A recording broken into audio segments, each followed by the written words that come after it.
presented by Monabik Music. पहिला मिलना वाला रतिया गे जहान याद बहुत कदर पाबै छै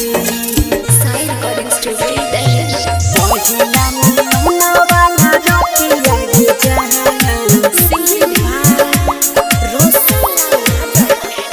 पहिला मिलन वाला रतिया गे जहान याद बहुत तर पाबै छै पहिला मिलन वाला रतिया गे जहान याद बहुत तर पाबै छै याद जब जब आबै छै गे याद जब जब आबै छै गे सुतलो में नींद उड़ाब छै सुतलो में नींद उड़ाब छै पहिला मिलन वाला रतिया गे जहान याद बहुत तर पाबै छै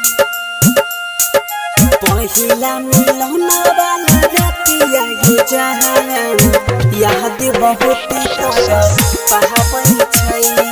Sai Recording Studio Delhi. Music by याद बहुत तर पाबै छै किया कइले छौड़ी बादा जब प्यार रहो तोरी आधा संग में कसम खा के कि बदल गेलौ ई दादा याद बहुत तर पाबै छै किया कइले छौड़ी बादा जब प्यार रहो तोरी आधा संग में कसम खा के कि बदल गेलौ ई दादा संग में कसम खा के कि बदल गेलौ ई दादा सोची सोची बतिया के जहान दिल के दर्द ढाबै छै याद जब जब आबै छै गे याद जब जब आबै छै गे सुतलो में नींद उड़ाब छै सुतलो में नींद उड़ाब छै पहिला मिलन वाला रतिया गे जहान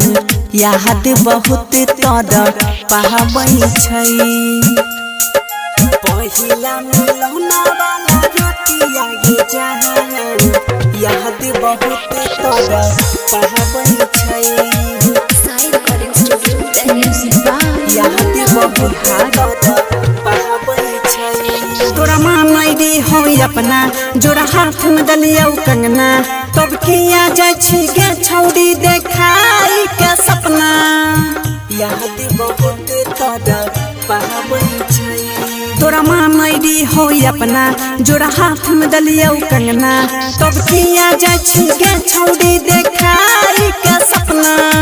किया जाय छी गे छौड़ी देखाई के सपना रौशन गुडू रमेश सोनी के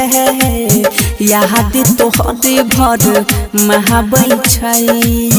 याद जब जब आबै छै गे याद जब जब आबै छै गे सुतलो में नींद उड़ाब छै सुतलो में नींद उड़ाब छै पहिला मिलन वाला रतिया गे जहान याद बहुत तर पाबै छै Recording by Honey Star Delhi.